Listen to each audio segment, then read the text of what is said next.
যোগ্য আর অযোগ্য ক্যান্ডিডেটকে আলাদা করা গেল না। এই যে চাকরি গেল 25,752 জনের, তার দায়টা কে নেবে? সুপ্রিম কোর্টের নির্দেশে বাতিল হলো প্রায় 26,000 জনের চাকরি। আরও একবার বলি, সুপ্রিম কোর্টের নির্দেশে বাতিল হলো প্রায় 26,000 জনের চাকরি।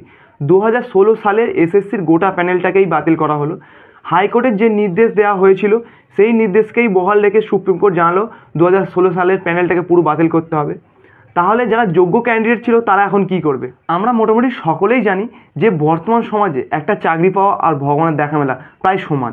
কিন্তু এই চাকরি পেতে গেলে যে কত পরিশ্রমী হতে হয়, কত পড়াশোনা করতে লাগে, কত রাতের ঘুম বলিদান দিতে হয়, কত সুখ শান্তি সব ত্যাগ করতে হয়, বা কতটা পরিশ্রম হলে একটা চাকরি পাওয়া যায়, তার উপর তো লাগে বাবা মার যে সারা জীবনের সঞ্চয়, এখানে ইনভেস্ট করতে হবে। আর সবচেয়ে বড় যেটা লাগে সেটা হলো সময়।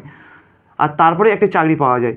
আর কিন্তু এটা আমি যোগ্য ক্যান্ডিডেটের জন্য বলছি, এইসবগুলো করলে তারপর তুমি একটা চাকরি পাবে। আর যারা অযোগ্য তারা তো টাকা দিলেই চাকরি পেয়ে যাবে। কিন্তু এই অযোগ্যদের জন্য যোগ্যরা কেন ভুগবে? যারা আজ যোগ্য ক্যান্ডিডেট, যারা ভাই চাকরি বাতিল হলো, তাদের অনেকেরই বয়স 45-46 বছর।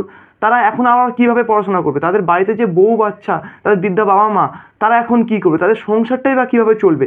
এই যে 26,000 জনের চাকরি গেল, তাহলে তাদের জন্য কী পড়ে রইলো? বা তাদের যে চাকরি চলে গেল, তাহলে আমাদের শিক্ষা ব্যবস্থার উপর কী প্রভাব পড়বে?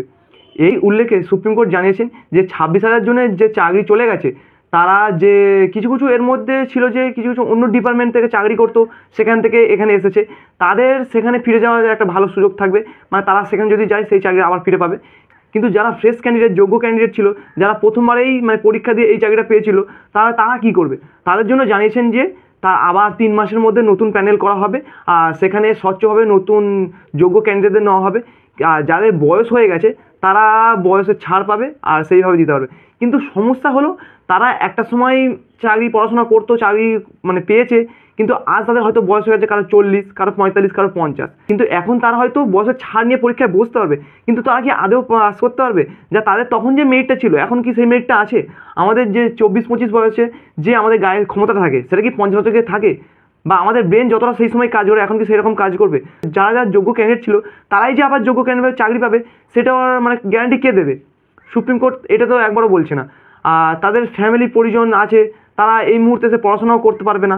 তাদের যেটা সম্মান ছিল, যে পাড়াতে তারা একটা সম্মানের যে এই চাকরিটা করতো, এই যে তার চাকরি চলে গেল, পাড়ার লোক ঢুকলে বলবে এই যে চোর আসছে, চুরি করে চাকরি পেয়েছে।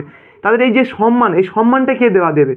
এখানে এই প্যানেলের মধ্যে যোগ্য ক্যান্ডিডেটরা তো আর মানে অযোগ্যদের অ্যাড করেনি, অ্যাড করেছিল কিছু স্বার্থবাদী লোক, যারা এই শিক্ষা ব্যবস্থার সঙ্গে যুক্ত, যারা নিজেদের স্বার্থ সিদ্ধির জন্যই এই অযোগ্য ক্যান্ডিডেটদের ঢুকেছিল। আর এখানে এই অযোগ্যদের জন্য সমস্ত ক্যান্ডিডেটদের যে চাকরি চলে গেল, যোগ্য আর অযোগ্যকে আলাদা করা গেল না, তাহলে তার দায়টাই কে নেবে?